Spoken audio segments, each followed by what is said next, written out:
अस्सलाम वालेकुम जनाब। कुदरत दे नाम के सिलसिले च अज नवी वीडियो लैके हाजिर होया।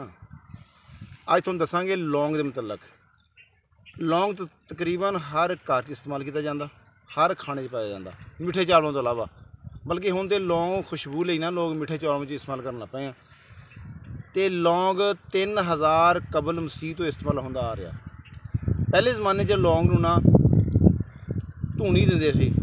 उन्हां दा कीता सी कि जिहड़ियां ना बदरूहां या जिन्न ये उत्थों जिथों लौंग की खुशबू चले जाए ना उत्थों ये दौड़ जाते हैं। इनू बतौर ना खुशबू के इस्तेमाल किया जाता सी। ते लेकिन अपने वो ना खाने च भी इस्तेमाल करते सी कि खुशबू आती सी, खाना जरूर खत्म हो जाता सी। लौंग दे विच अलग जी खसूसियात हैगियां। ये मिर्च मसाले जो बुरे असरात ना उन्होंने कम करता, इन तेजाबियत नूं खत्म करता। ये पौधा या कोई 2-3 गज हो जाता, इनू फुल लगते हैं, सुकन तो बाद लौंग की शक्ल इस तरह कर जाते हैं। ये अफ्रीका, कोरिया, जापान उतों होंदा होया साडे बरसकी पहुँचा। लौंग तकरीबन आधा इंच होंदा। ये जो फुल उत्ते फुल होंदा, ये फुल है ना उतली साइड का थले डंडी जी बनती है एक, जिन्होंने इस्तेमाल करना असी वो फुल झड़ना नहीं चाहिए, वो बमैह फुल इस्तेमाल किया जाता। ये अपने बरसकी दे विच ना हुण मसाले का खास जुज़ बन गया। जिथे जीरा, दालचीनी, मोटी इलायची ये पैंदी है, लौंग नाल लाजमी इस्तेमाल किया जाता। लौंग गर्म मसाले का एक खास जुज़ आ। ये खुराक नूं हजम करदा, गैस खत्म करदा, मतली कै ये भी इंतहाई सुपर चीज़ आ। लेकिन असी डायरैक्ट नहीं खाना। 2-4 लौंग पीस के पानी च उबाल लेने और पानी का ना अद्धा गिलास अद्धा कप पीना। अगर इन्हूं डायरैक्ट मूँह च पावांगे तो साडे मूँह नूं ना उतों जला देगा, सोजिश पै जाएगी। मैडिकली तौर पर ना जिहड़े असीं इस्तेमाल करना लौंग नूं मसालियां तो इलावा, तो मसालियां च असीं साबता इस्तेमाल करते हैं। मसालियां तो इलावा मैडिकली तौर पर जिहड़ा असीं इस्तेमाल करना दा पाउडर बना लेना। पाउडर असीं डायरैक्ट नहीं खा सकते, कैप्सूल भर के खा सकते हैं। लेकिन इंतहाई कलील सब तो छोटा कैप्सूल लेना भर के असीं खा सकते हैं।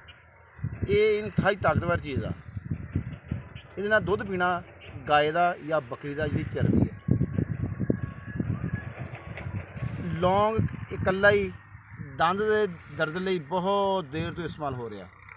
दंद च खोड़ बन गई आ, दर्द हो रहा, मसूड़े खराब आ। ये लौंग के पानी नाल गरारे किए जान साਡਾ दंद बिल्कुल ठीक हो जाता, दोबारा दर्द भी नहीं होंदा।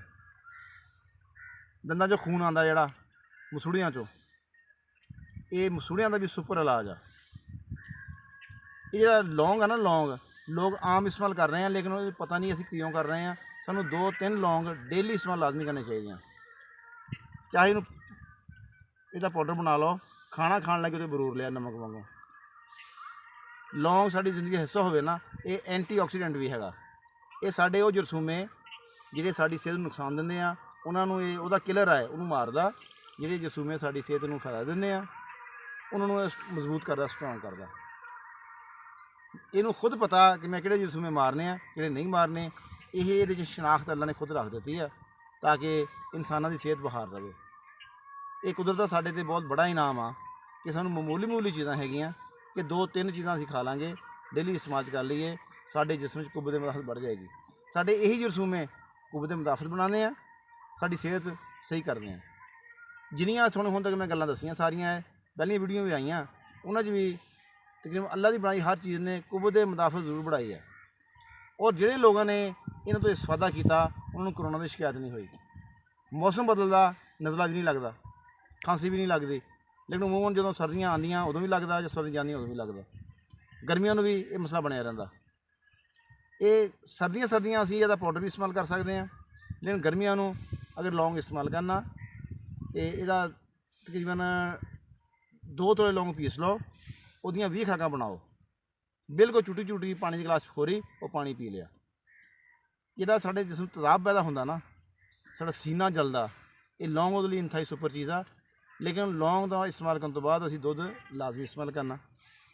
मैं उम्मीद करदा मेरियां गल्लां ते तुसीं अमल करोगे और तो अल्लाह के जिहड़े इनाम आ उन्हां तो फ़ायदा उठाओगे। अगली वीडियो तक इजाज़त चाहना। अस्सलाम वालेकुम।